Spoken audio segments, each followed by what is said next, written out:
नमस्कार साथियों, स्वागत है आपका दृष्टि आईएएस के इकोनॉमी दिस वीक प्रोग्राम में। इस प्रोग्राम में हम पिछले एक सप्ताह की महत्वपूर्ण अर्थव्यवस्था से संबंधित जितनी भी खबरें होती हैं उन पर चर्चा करने का प्रयास करते हैं, ताकि इनसे संबंधित किसी भी तरह की कॉन्सेप्ट को क्लियर किया जा सके, अवधारणाओं को क्लियर किया जा सके और सामान्य फैक्ट्स पर यानी तथ्यात्मक जानकारी पर भी सामान्य बात हो सके और आपकी मुख्य परीक्षा में और इसके साथ साथ प्रारंभिक परीक्षा में भी ये प्रोग्राम आपके लिए फलदायी हो सके।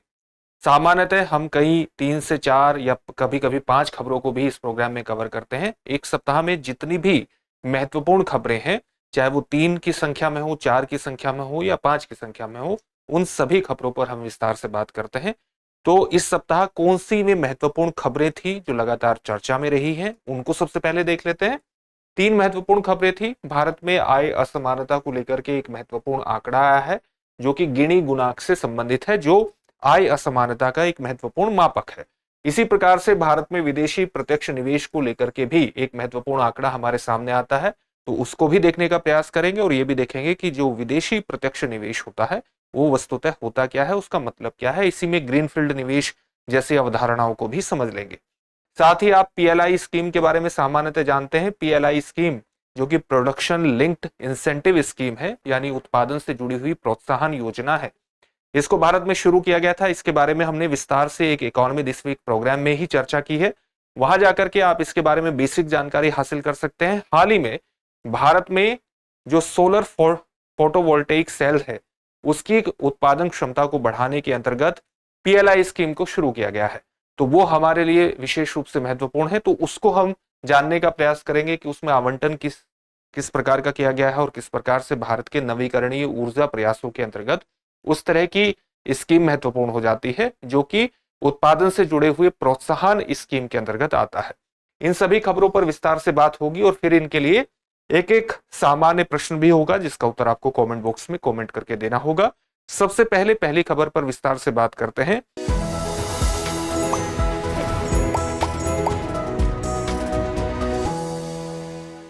और पहली खबर हमारी आय असमानता से जुड़ी हुई है।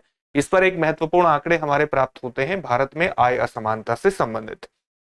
आंकड़ा क्या है? वर्ष 2023 में आय असमानता यानी इनकम इनइक्वालिटी 1950 के दशक की तुलना में अधिक रही। यह आंकड़ा हमारे सामने आता है और यह भी जानकारी प्राप्त होती है कि जो महामारी आई थी, कोविड महामारी, जिसकी शुरुआत सामान्यतः वर्ष 2020 में हो गई थी और 2021 में भी बहुत ज्यादा ये प्रभावी रही। तो महामारी के बाद हमें कुछ सुधार जरूर देखने को मिलता है आय असमानता को लेकर के, लेकिन उसके बावजूद भी भारत में वर्ष 2023 में जो आय असमानता है वो बहुत उच्च स्तर पर देखने को मिल रही है। ये किसके पत्र में कहा गया है, या आप कह सकते हैं कि किसके द्वारा ये रिसर्च की गई है? ये रिसर्च है people research on India's consumer economy price द्वारा जारी एक परिपत्र में कहा गई है। एक पत्र में ये बातें सामने आती हैं। इसी प्रकार से राष्ट्रीय आर्थिक अनुसंधान परिषद और प्राइस देश का गिनी गुणांक से हमें जानकारी प्राप्त होती है। इन दोनों के माध्यम से हमें जानकारी प्राप्त होती है कि देश का जो गिनी गुणांक है, जो कि एक सांख्यिकीय मापक है, एक स्टैटिस्टिकल हमारे पास मेजरमेंट है जो जनसंख्या में आय असमानता को, इनकम इनइक्वालिटी को मापने का प्रयास करता है। उसके माध्यम से हमें जानकारी प्राप्त होती है कि वर्ष 2023 में जो गिनी गुणांक था वो 0.410 था और 1955 में जो गिनी गुणांक था वो 0.371 था। इसका मतलब है कि भारत में गिनी गुणांक के माध्यम से ये जानकारी प्राप्त हो सकती है कि 1955 के मुकाबले भारत में आय असमानता वर्तमान में यानी वर्ष 2023 में ज्यादा देखने को मिलती है। गिनी गुणांक को हम 0 से लेकर के 1 के अंक तक मापते हैं और 0 का मतलब है पूर्ण समानता, पूर्ण समानता। इसी प्रकार से अगर हम 1 अंक की बात करते हैं तो 1 अंक का मतलब है पूर्ण रूप से ऐसा समाज जहां पर पूर्ण रूप से असमानता विद्यमान हो। तो इस तरह से आप देख सकते हैं कि वर्ष 1955 में अगर भारत का गिनी गुणांक 0.371 था और 2023 में 0.410 था, तो इसका मतलब है कि भारत में आय असमानता में बढ़ोतरी हुई है 1955 के मुकाबले। वर्ष 2021 में महामारी के प्रतिकूल प्रभाव के कारण जो गिनी गुणांक है वो 0.528 तक बढ़ गया था। आप देख सकते हैं कि महामारी का स्तर आय असमानता को बढ़ाने में कितने बड़े स्तर पर हुआ था। तो ये सामान्य जानकारी हमने इसके बारे में प्राप्त की। गिनी गुणांक का एक सामान्य अवलोकन देख लेते हैं। और गिनी गुणांक जो है उसको रिप्रेजेंट किया जाता है 0 और 1 के बीच में। तो 0 का मतलब है परफेक्ट इनइक्वालिटी, परफेक्ट इक्वालिटी, और 1 का मतलब है परफेक्ट इनइक्वालिटी, परफेक्ट असमानता। ये गिनी गुणांक आप देख सकते हैं 1955 से भारत में किस प्रकार से इसका विकास रहा। 1955 में 0.371 था और कभी ये बहुत ज्यादा बढ़ा, फिर एकदम तीव्र गति से गिरा। और आप ये देख सकते हैं कि किस प्रकार से कोविड के समय में ये इतना ज्यादा बढ़ गया था, जो ऐतिहासिक रूप से उच्च स्तर पर चला गया था। और फिर ये वर्ष 2023 में यहां पर आ जाता है 0.41 पर आ जाता है। आय असमानता को मापता है गिनी गुणांक। 0 पूर्ण समानता को दर्शाता है, 1 पूर्ण असमानता को प्रदर्शित करता है। अगर हम ग्रामीण गिनी और शहरी गिनी की बात करें तो उसमें भी हमें एक भिन्नता देखने को मिलती है। ग्रामीण गिनी की अगर बात करें तो 1955 में ये 0.314 से बढ़कर के 2023 में 0.405 हो गया।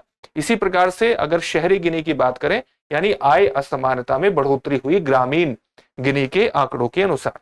इसी प्रकार से अगर शहरी गिनी की बात करें तो 1955 में ये गिनी गुणांक 0.392 से घट करके 2023 में 0.382 हुआ। इसका मतलब है कि 1955 के मुकाबले वर्तमान या वर्ष 2023 में भारत में शहरी गिनी गुणांक में कमी का मतलब है कि शहरी क्षेत्रों में आय असमानता में कमी हुई है, यानी आय असमानता शहरी क्षेत्रों में भारत में घटी है, जबकि ग्रामीण क्षेत्र में बहुत बड़े स्तर पर आय असमानता का विद्यमान एक तरह से स्थिति बनी हुई है।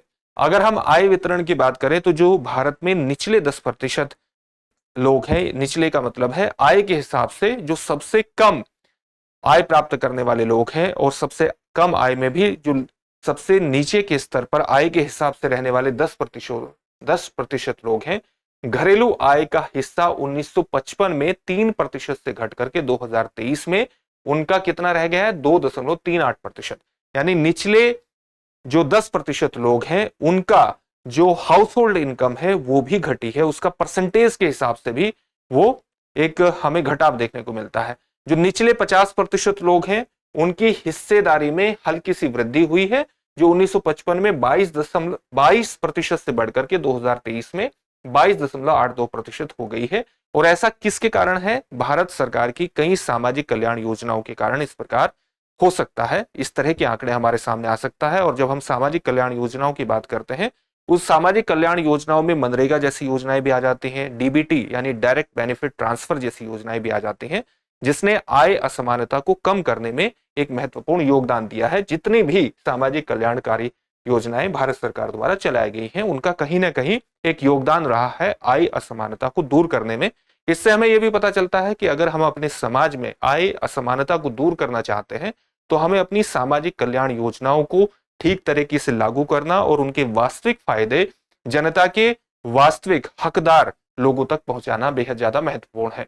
इसी प्रकार से अगर हम शीर्ष आय अर्जकों की बात करें तो हमें प्राप्त होता है एक डाटाबेस किस प्रकार से, वर्ल्ड इनइक्वालिटी डाटाबेस अनुमान से हमें प्राप्त होता है कि जो शीर्ष 1% लोग हैं वो 2023 में राष्ट्रीय आय का 22.6% नियंत्रित करते थे। ये नियंत्रित करते थे, लेकिन इस डेटा में किन चीजों को प्रयोग किया गया है? जो नेशनल अकाउंट्स हैं या टैक्स इंफॉर्मेशन जो हमें प्राप्त होती है, या कैपिटल इंफॉर्मेशन, कैपिटल या पूंजी का जो संकेंद्रण है उसके माध्यम से जो हमें ये सूचनाएं प्राप्त होती हैं, उसके आधार पर यह अनुमान लगाया गया है कि जो शीर्ष 1% लोग हैं भारत में वो वर्ष 2023 में राष्ट्रीय आय का 22.6% नियंत्रित करते हैं।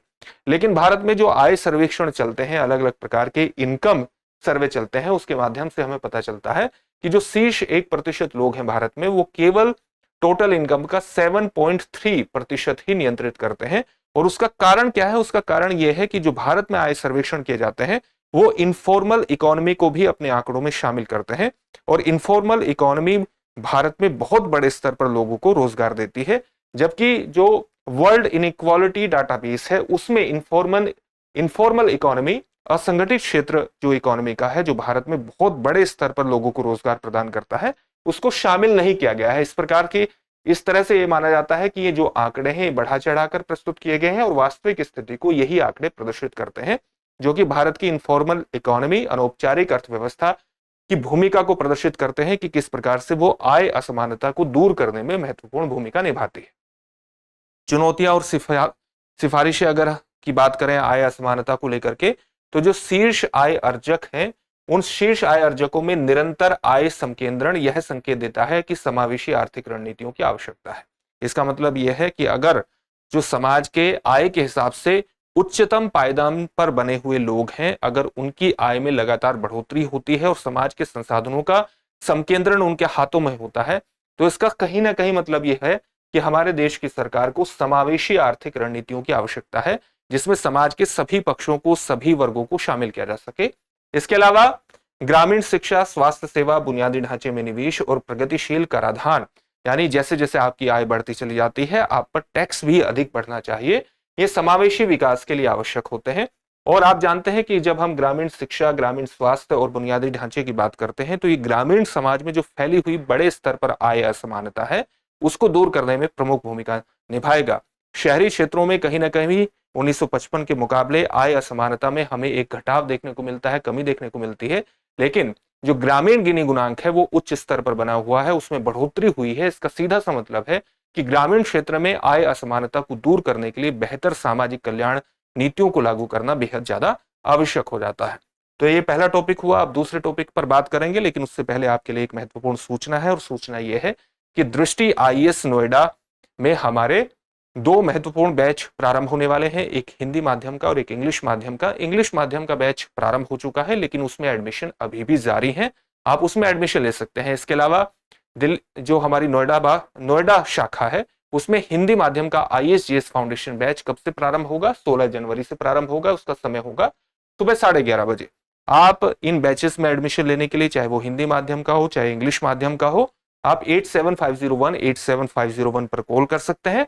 इसके अलावा जो जयपुर स्थित शाखा है, उसमें भी आईएएस फाउंडेशन बैच हिंदी माध्यम का 16 जनवरी 2025 से प्रारंभ होगा, जिसका समय होगा शाम को 5:30 बजे।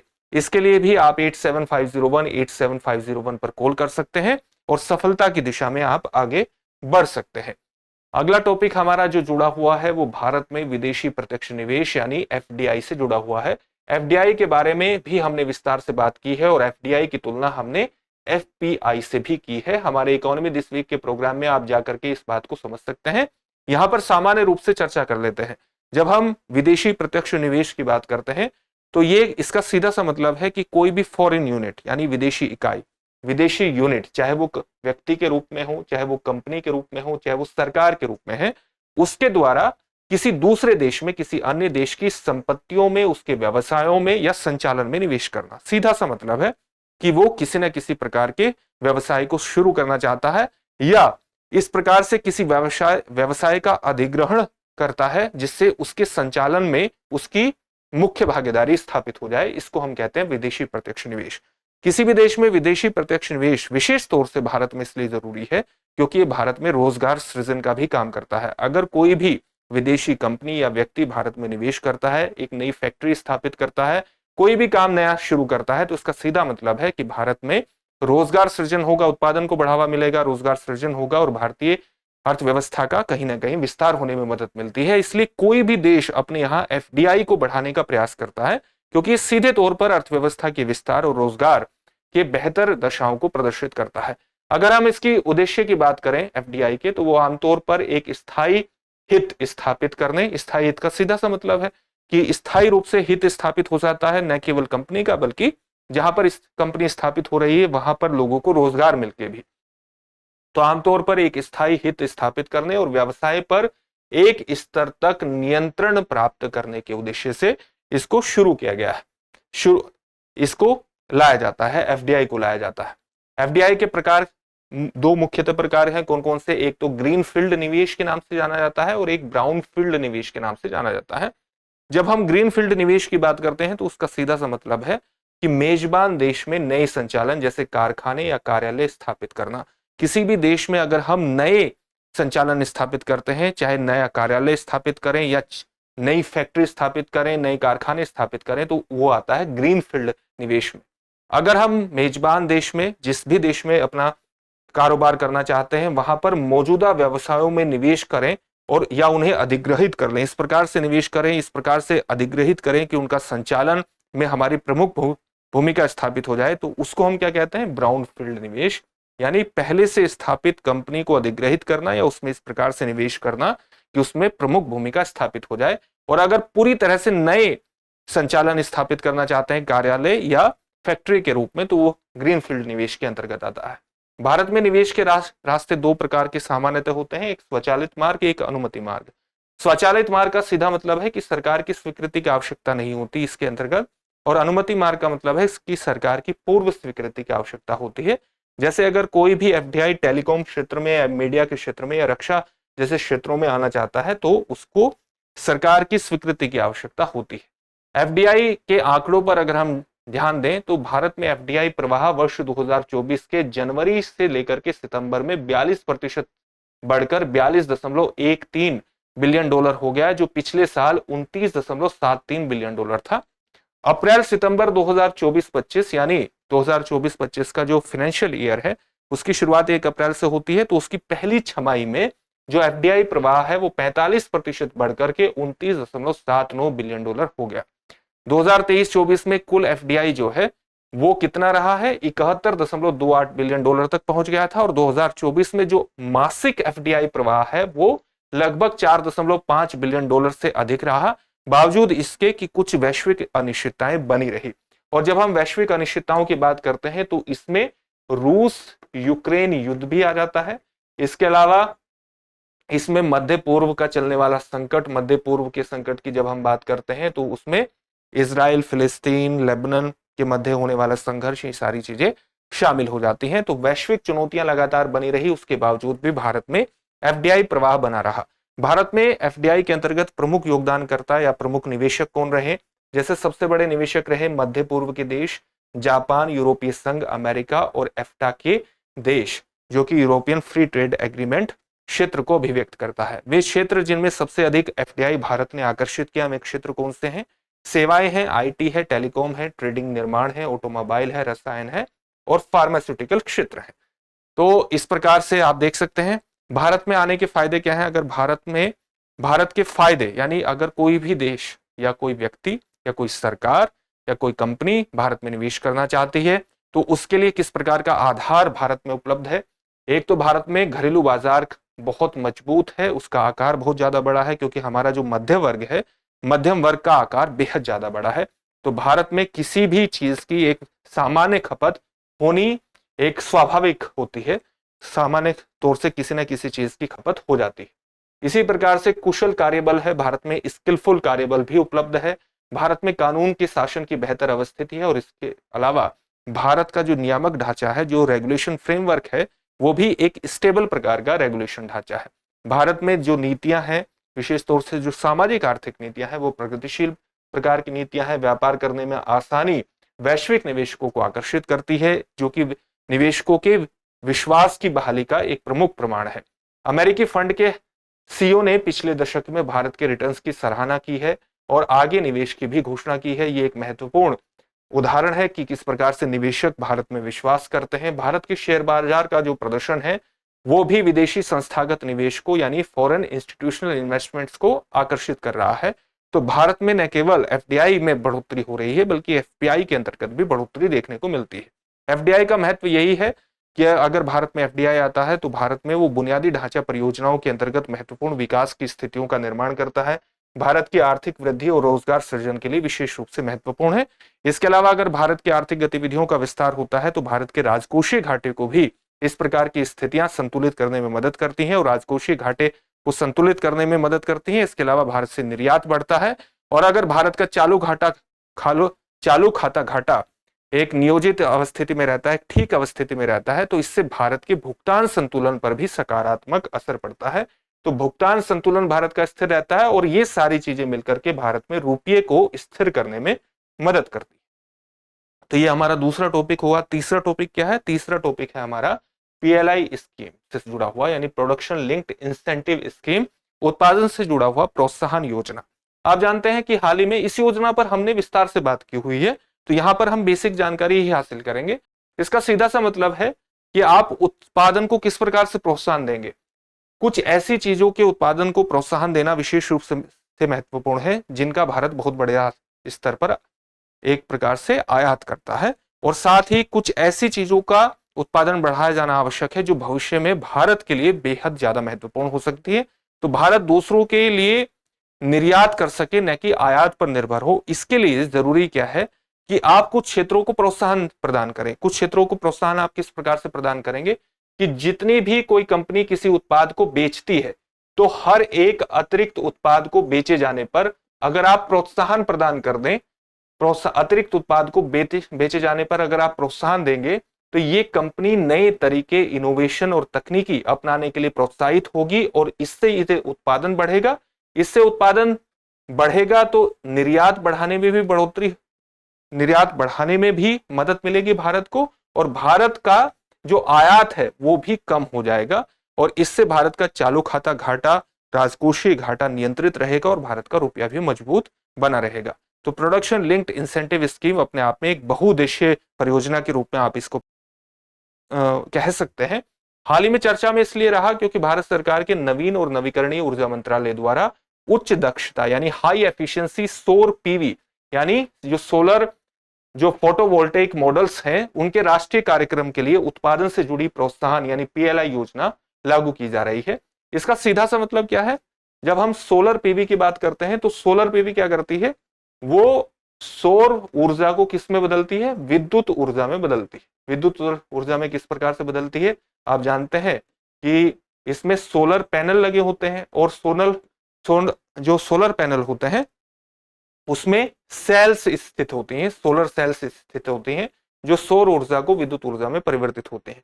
तो किस प्रकार से इनकी एफिशिएंसी को बढ़ाए, और एफिशिएंसी को बढ़ाने के अंतर्गत किस प्रकार से प्रोत्साहन प्रदान किया जाए जिससे भारत की विदेश से आयात पर इनके अंतर्गत निर्भरता समाप्त हो जाए, और साथ ही भारत के जो नवीकरणीय ऊर्जा उद्देश्य हैं वो भी पूर्ण हो सके।